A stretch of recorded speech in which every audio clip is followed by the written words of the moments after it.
Our curriculum will be taught in English, and therefore we decided that we will also do the presentation here in English.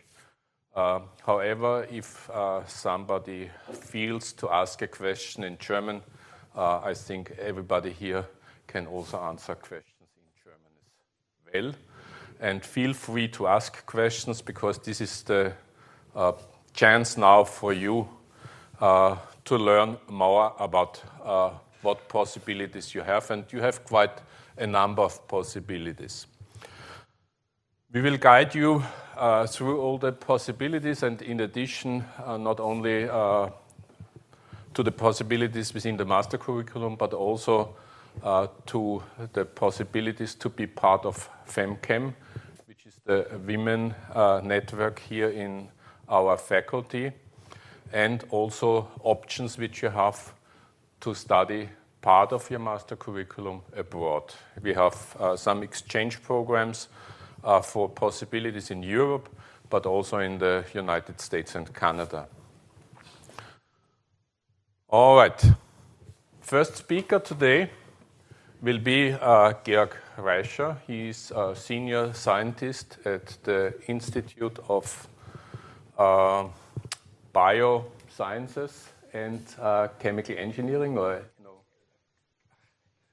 yeah, I forgot the exact name. Yeah, yeah. Actually, he's a biotechnologist, and he's also doing some molecular diagnostics. And of course, he's here today because he's head of the studying commission. And as head of the studying commission, he will tell you something about the main master program here at our faculty in technical chemistry. Please, the floor is yours. Thank you, Peter. Okay, so my kind of objective now is to just give an overview over the Master of Technical Chemistry. So as you saw in the program, there's a lot of possible options that are going to be presented.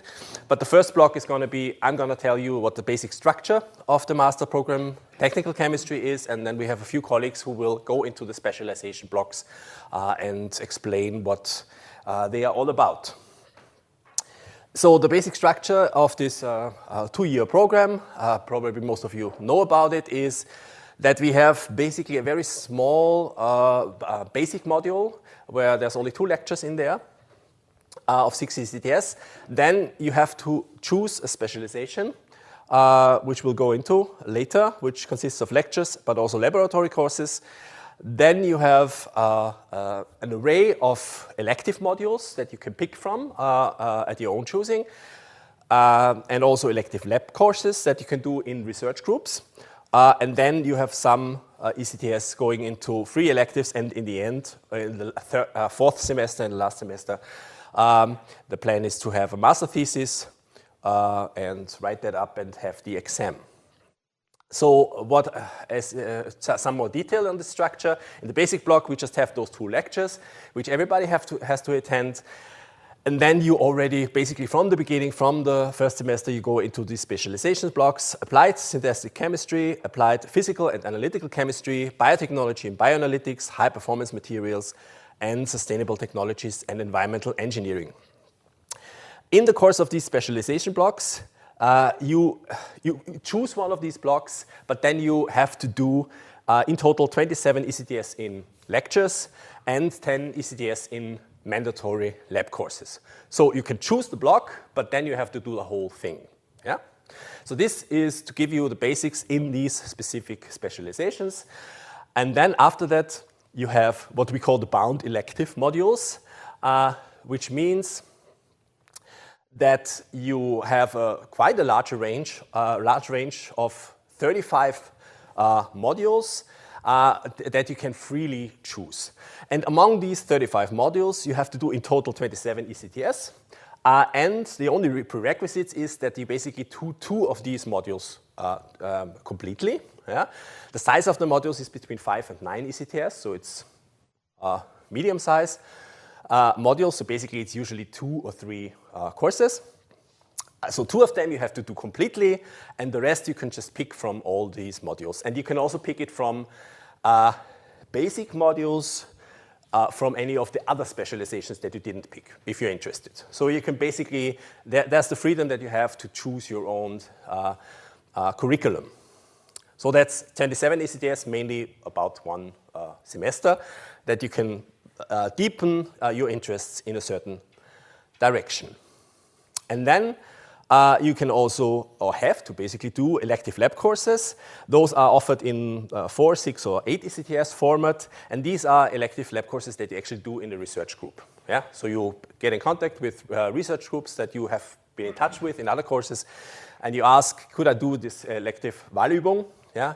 And then you stay there for 2 weeks, for 3 weeks, 4 weeks, and participate in research and have your first sniff of real research work, which very often also leads you into your master thesis work.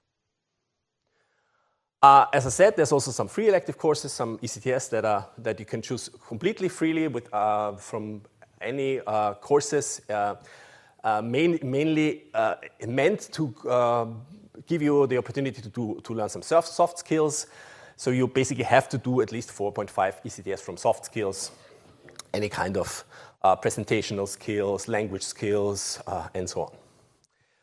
And the last block, as I said, is the master thesis, which in more detail consists of the thesis itself, the Diplomarbeit. It's still called Diplomarbeit because your degree is going to be Diplom-Ingenieurin. And then there's a mandatory seminar for diploma students for 1.5 ECTS, and the exam itself also carries some ECTS. So that's the end of the basic structure presentation. And then, hast du das schon gekriegt, oder? No. Okay. And then we'll come to the first specialization block. Thank you very much, Georg. Just in addition to the information you received at the moment, for the soft skill lectures, there is a list of courses which is eligible for the soft skills, which you find in TIS. And whenever you find a subject which is similar to a course which is given there, you can also select this as a soft skill course. So you can do the free electives and the soft skills at other universities as well.